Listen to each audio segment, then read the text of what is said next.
Hi everyone, welcome back to drama crush. आज मैं आपके साथ यंग एंड ब्यूटीफुल का एपिसोड 2 हिंदी में एक्सप्लेन करूँगी। तो चलिए लेट्स बिगिन। तो स्टोरी कंटिन्यू होती है कि तीन दोस्त सब आपस में बात करते हुए आ रहे हैं कि उन्होंने वी जिंग की मदद किस तरीके से करी। उन्होंने वहाँ पर लड़ाई करी और उसने वीडियो बनाई और एक ने उन्हें धमकाया, तो वो इस बात से काफ़ी ज़्यादा कॉन्फिडेंट हो गए थे। वो आपस में मजाक कर रहे थे, तभी हुआ नाम की लड़की जो है उसको एक कॉल आता है। उसे उसका बॉयफ्रेंड एक बड़ी सी कार में पिक करने आया होता है।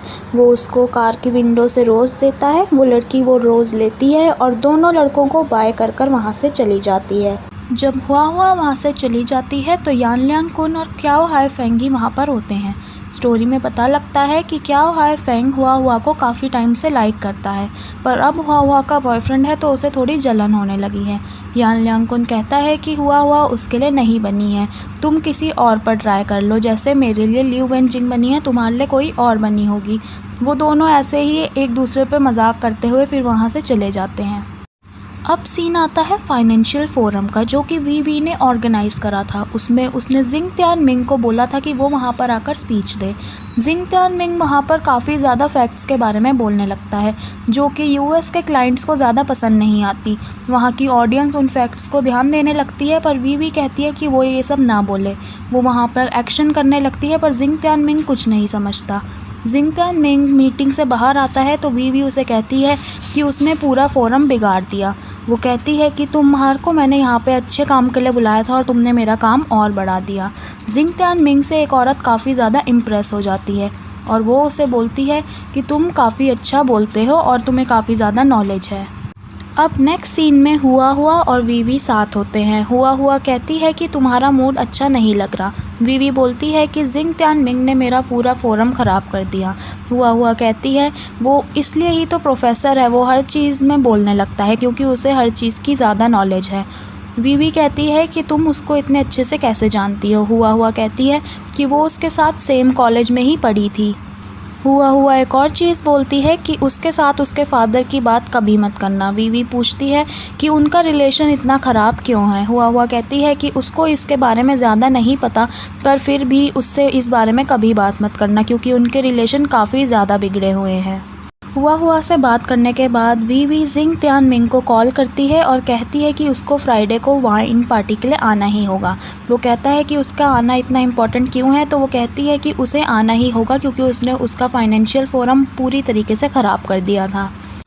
जिंग त्यानमिंग उस पार्टी में पहुंच जाता है और एक कोने में बैठा होता है। वो किसी भी क्लाइंट से बात नहीं कर रहा होता।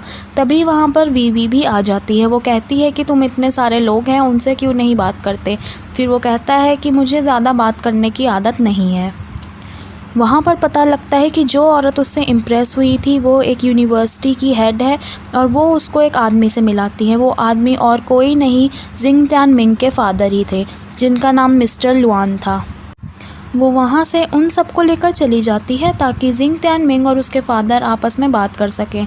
वो दोनों आपस में बात तो नहीं करते, पर थोड़ी सी नोकझोंक उनके बीच हो जाती है। जिंग त्यानमिंग कहता है कि वो जो काम करता है उसके फादर को पसंद नहीं आता और अब तो वो बेरोज़गार ही है, अब तो उन्हें कुछ बिल्कुल भी नाज नहीं होगा जिंग त्यानमिंग पर। वो थोड़ी नोकझोंक करके वहाँ से लड़कर चला जाता है। जिस आदमी को वी साइड में लेकर गई थी वो उससे बोलता है कि क्या उसे मिस्टर लुआन का बच्चा पसंद आ गया है। जिंग त्यानमिंग के बारे में वो थोड़ा उल्टा सीधा बोलने लगता है। वी को ऐसा बिल्कुल पसंद नहीं आता कि जिंग त्यानमिंग के बारे में कोई उल्टा बोले। वो वी को चिढ़ाने लगता है कि वो जिंग त्यानमिंग को लाइक करती है।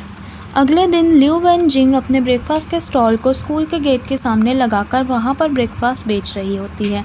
जिंग त्यानमिंग अपना मुँह छुपाकर वहाँ से कुछ लेने आ जाता है।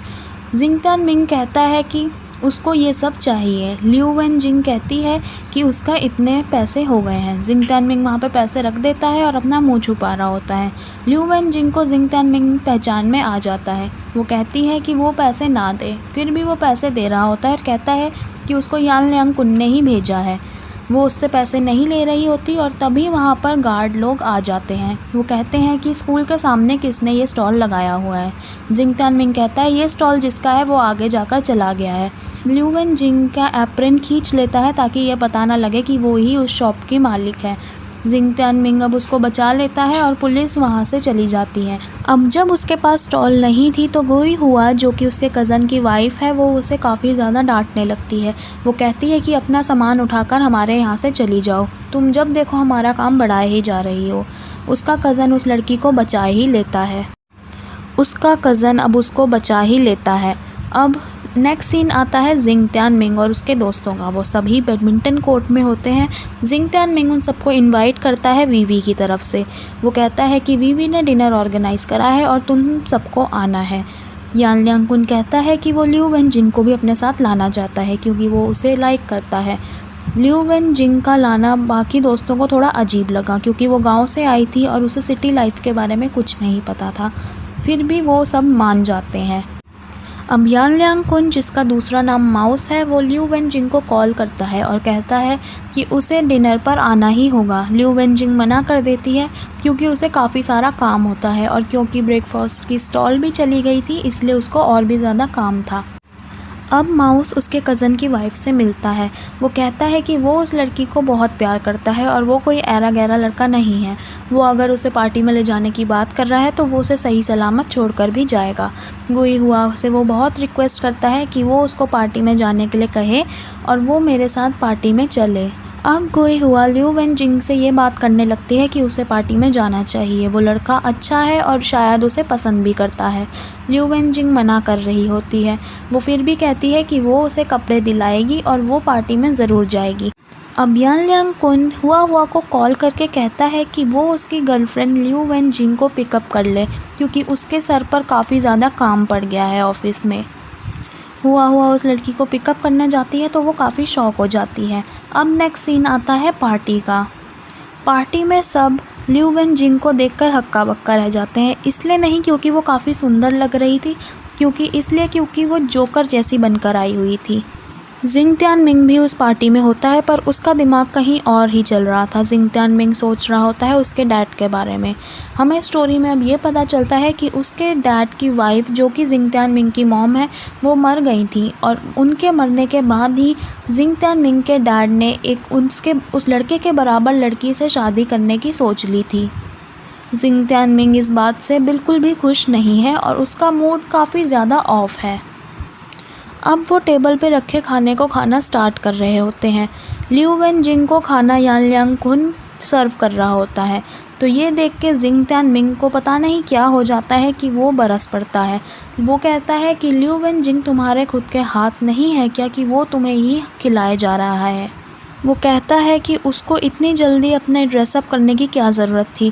टाइम के साथ इंसान को बदलना चाहिए। वो इतनी जल्दी अपने आप को खुद बदलने लगी कि वो ऐसी जोकर जैसी बन गई है।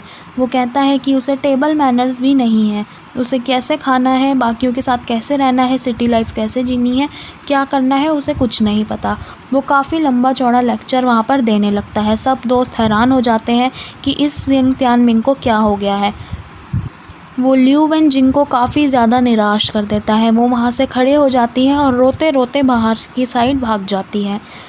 यान लियांग कुन को अब जिंग त्यानमिंग पे बहुत गुस्सा आ रहा होता है। वो अब लिू वेनजिंग के पीछे भाग जाता है। अब वो लिू वेनजिंग से बाहर मिलता है और उसको हंसाने लगता है। लिू वेनजिंग हंस जाती है और अब वो उसका मूड ठीक कर देता है।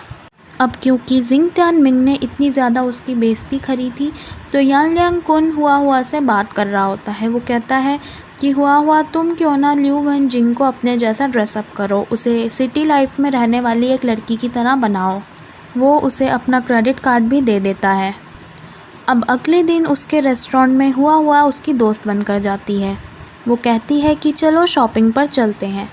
सबसे पहले हुआ उसको एक 5 स्टार टाइप रेस्टोरेंट में ले आती है जहाँ पे उन्हें कांटे छुरी से खाना होता है। लिू वेनजिंग अब कांटे चम्मच से खाना सीख जाती है तो अब वो उसे ले जाती है एक सैलून में। वहाँ पर वो उसका हेयर ड्रेसिंग करती है और उसको नए नए कपड़े दिला देती है। अब वो सभी दोस्तों को गैदर करती है और कहती है कि तुम लिू वेनजिंग को देखने आओ, मैंने उसको ट्रांसफॉर्म कर दिया है। सारे दोस्त लिू वेनजिंग को देखकर हैरान हो जाते हैं। उसने हील्स पहनी होती है, इतनी अच्छा आउटफिट पहना होता है और वो काफ़ी ज़्यादा सुंदर लग रही होती है। यान लियांग कुन तो मतलब बिल्कुल ही भावनाओं में बह ही गया था। ल्यू वेन जिंग की सारे दोस्त काफ़ी ज़्यादा तारीफ़ कर रहे होते हैं, पर माउस को तभी ऑफ़िस से एक इम्पॉर्टेंट कॉल आ जाता है। वो कहता है कि उसको ऑफ़िस में जाकर काम करना है, इसलिए वो वहाँ से जा रहा है। अब जिंग त्यानमिंग वहाँ से जब जा रहा होता है तो वो देखता है कि ल्यू वेन जिंग एक कोने में बैठी हुई है। उसने अपना पैर पकड़ा हुआ है। वो उसके पास जाकर पूछता है कि क्या हुआ। ल्यू वेन जिंग कहती है कि उसकी हील्स से उसके पैर में लग गई है। उसका पैर मुड़ गया है क्योंकि उसे हील्स पहनने की आदत बिल्कुल भी नहीं है। नेक्स्ट सीन में दिखता है कि जिंग त्यानमिंग ने ल्यू वेन जिंग को उठाया हुआ है।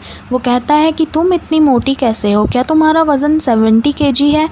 ल्यू वेन जिंग कहती है कि अगर उसे इतना ज़्यादा लग रहा है तो वो उसे उतार सकता है। ल्यू वेन जिंग काफ़ी ज़्यादा हंस रही होती है तो जिंग त्यानमिंग कहता है कि तुम इतना क्यों हंस रही हो। ल्यू वेन जिंग कहती है कि तुम एक डोंकी जैसे हो जो मुझे उठा रहे हो। जिंग त्यानमिंग मज़े मज़े में कहता है कि क्यों ना वो उसे वहीं गिरा दे।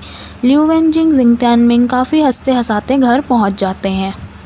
अब ल्यू वेन जिंग घर आकर मिरर देखती है। वो देखती है कि वो कितनी ज़्यादा बदली बदली सी लग रही है। अब इस रात को हुआ और उसके बॉयफ्रेंड गाड़ी में मिल रहे होते हैं। उसका बॉयफ्रेंड उसको एक नया लेटेस्ट फ़ोन गिफ्ट कर देता है और वो दोनों अब एक होटल में चले जाते हैं।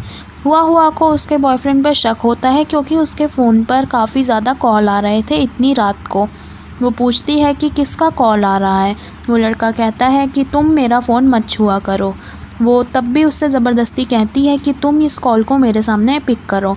पता चलता है कि वो कॉल उस लड़के के ऑफ़िस का ही था। अब नेक्स्ट सीन में ल्यू वेन जिंग का रेस्टोरेंट आता है। उस रेस्टोरेंट का मकान मालिक वहाँ खड़ा होता है और उसकी बुरी नज़र ल्यू वेन जिंग पर ही होती है।